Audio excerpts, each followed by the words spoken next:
Salut tout le monde, je suis ravie de vous retrouver dans cette nouvelle vidéo et aujourd'hui on va aborder un sujet qui vous tient très à cœur, je le sais, puisque vous êtes très nombreux à régulièrement me poser la question sous mes vidéos de comment faire pour faire craquer entre guillemets vos parents et faire en sorte que vous ayez vous aussi votre propre cheval ou votre propre poney. Et aujourd'hui je vais essayer de répondre à cette question: comment faire pour faire craquer ses parents et obtenir un cheval. Alors c'est un petit peu grossier là dit comme ça, mais vous allez le voir, on va aller vraiment creuser la question. Auparavant, je voulais juste qu'on fasse un coucou aux chevaux, que vous puissiez profiter de cette vie de propriétaire. On voit personne, si. On voit Ace qui est un petit peu caché et Bali qui est dans le box, mais comme il est foncé, on voit absolument rien du tout, c'est formidable. Allez, on va pouvoir aller leur dire bonjour d'un petit peu plus près. Et coucou! Ou de très très près là. De très près, on est en train de manger tranquillement le bon foin qui a été mis dans le râtelier et qui a été bien évidemment pour la moitié sorti. Je suis ravie. Et vous, comment vous allez? Ça va pas mal. Comme vous le voyez, il a été monté hier, il a la trace du hackamore sur le bout du nez. On était parti faire une petite balade à 4, c'était assez sympathique. Petite balade avec le soleil, puisque vous voyez, le temps est juste formidable en ce moment. L'eau a complètement séché dans les prés, c'est un miracle aussi, vraiment je suis trop contente. Avant il y avait, là où vous avez la boue, une grande flaque, pardon. Et pareil au milieu de la carrière, donc je vais pouvoir remonter, c'est hyper cool.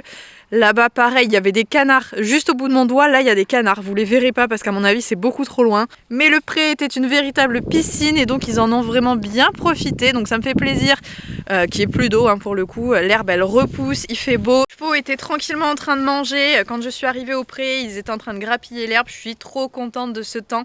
C'est une période là où il va refaire bon, il fait 16 degrés aujourd'hui, c'est juste un truc de ouf, je suis trop contente. Aujourd'hui on parle du fameux sujet comment faire en sorte d'avoir son propre cheval ou son propre poney. Moi je l'ai jamais vraiment demandé à ma maman, en l'occurrence j'ai vécu avec ma maman et jamais la question s'est posée. Pour moi c'était complètement impensable d'avoir un jour mon cheval. D'ailleurs je vais aller m'installer, je vais aller me poser tranquillement auprès des chevaux. Vous aussi c'est pareil, si vous voulez vous installer, prenez un petit truc à boire tranquillement. Voilà, là on va être vraiment bien pour discuter avec les chevaux bien évidemment juste à côté. Donc il y a Bali dans le premier box et Ace dans le deuxième. Je pense qu'ils ne devraient pas sortir, à mon avis ils vont rester tout le temps dans le box tellement ils sont bien à manger leur foin là.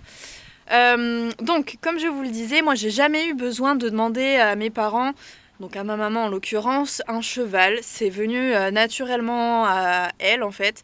Elle était cavalière également et elle s'est dit c'est le moment ou jamais. Il y a une période de sa vie où elle s'est dit c'est maintenant. Et elle a décidé de me chercher un cheval, un peu en cachette au début parce que voilà, je pense que c'était compliqué de me lancer dans les recherches avec elle au début.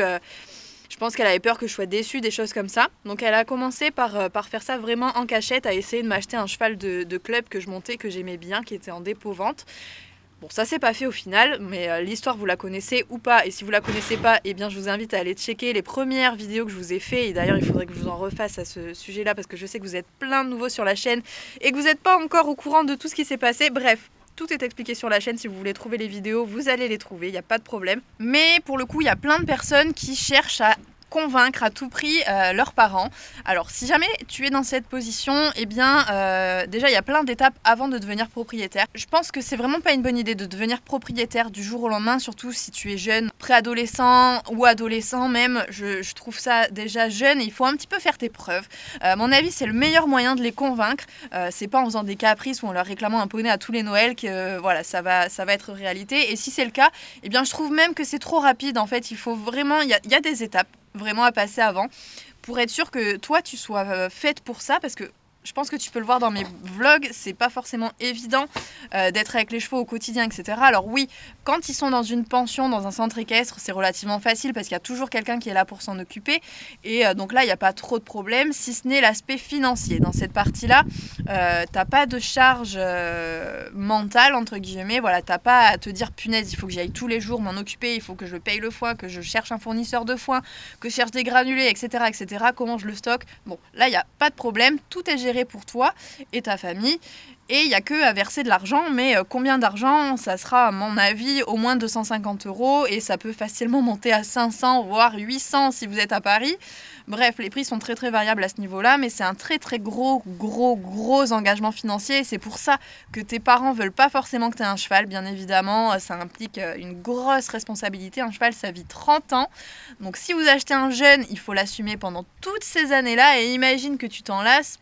C'est assez compliqué, donc c'est pour ça que tes parents ont très certainement pas envie de s'engager là-dedans. Je pense donc que tu peux largement le comprendre. Après, il y a l'aspect effectivement, si tu veux pas mettre trop d'argent, tu peux le mettre au prêt. Mais au prêt, ça veut dire qu'il y a au moins 2 chevaux. Donc soit tu achètes 2 chevaux, auquel cas la charge financière elle est aussi importante. Si jamais il y a le moindre problème, il faut payer le vermifuge, il faut payer le maréchal éventuellement, au moins pour le parer, des choses comme ça. Il faut payer la location du prêt, il faut gérer tout ce que je vous ai dit, donc le foin, les granulés, y aller en hiver pour nourrir, c'est pas cool, c'est casse-pied, ça sera très certainement tes parents qui le feront. Ils n'ont pas envie de ça non plus. Donc voilà, faut vraiment réfléchir à toutes les conditions de vie de ton cheval, tout poser.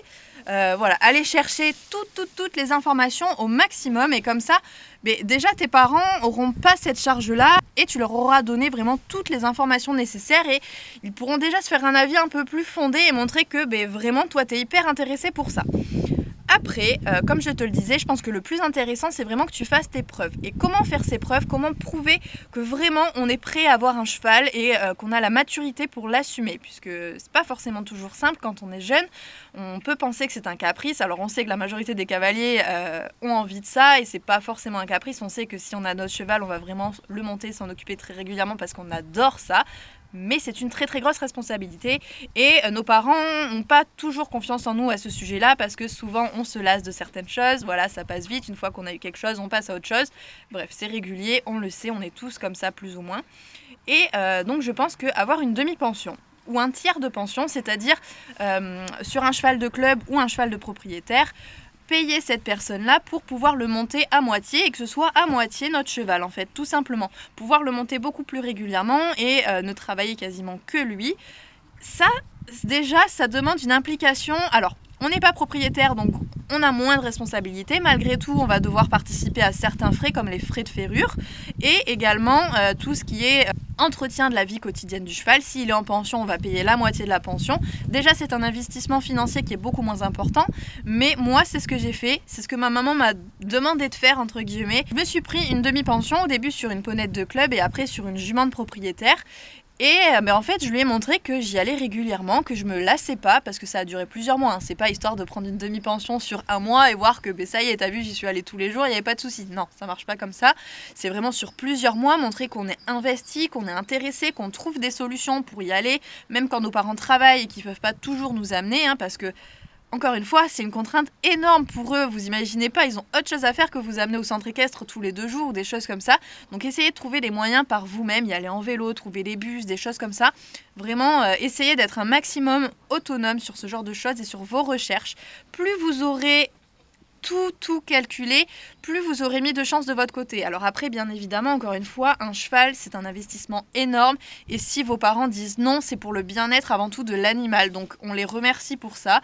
Il y en a qui, malgré tout, vous diront non. Et c'est une bonne chose. Prenez ça vraiment comme une bonne chose.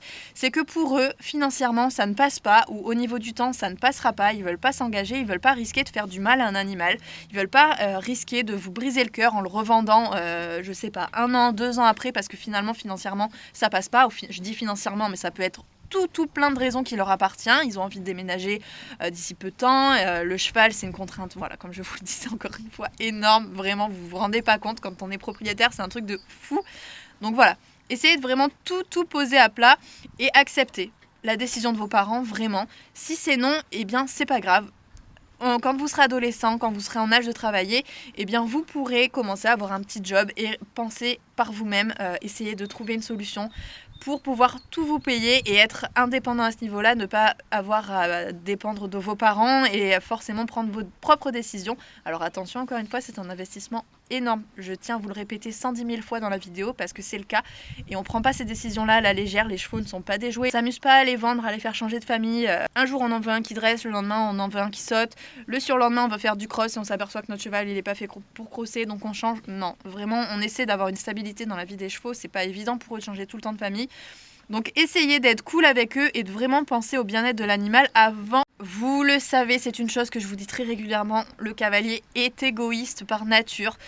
Toute personne qui monte sur un cheval est égoïste, alors essayez de faire en sorte que leur bien-être passe avant tout, avant le vôtre, avant n'importe quoi. Il faut que ce soit eux et assurez-vous que vous serez vraiment, mais vraiment en capacité de leur apporter la vie qui leur convient et pas la vie que vous avez envie de leur donner, vraiment la vie qui est adaptée à eux, et ça c'est vraiment l'essentiel. Voilà, je pense vraiment que c'est le meilleur des conseils que je peux vous donner.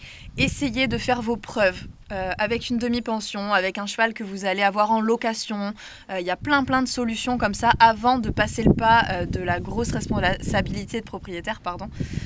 Voilà, c'est vraiment pas du tout à prendre à la légère et poser toutes les bases. Voilà, financièrement, comment vous allez y aller, quel temps ça va vous prendre, comment vous allez faire dans votre vie du quotidien pour aménager le temps, les cours, parce que voilà, quand vous allez grandir, vous allez aller au lycée, vous allez faire des études. Qu'est-ce qu'on fait du cheval à partir de ces moments-là? Est-ce qu'il reste au fond d'un pré? Voilà. Imaginez-vous longtemps, projetez-vous et classez tout. Faites le budget, faites voilà, vraiment un petit classeur avec toutes ces informations-là. Pesez le pour et le contre. Peut-être que vous allez réaliser que vous n'êtes pas prêt pour l'instant et ça sera encore une fois une bonne chose. C'est pas parce que ça se fait pas que mais tous vos rêves ne seront pas réalisés un jour ou l'autre. C'est juste que c'est pas le moment.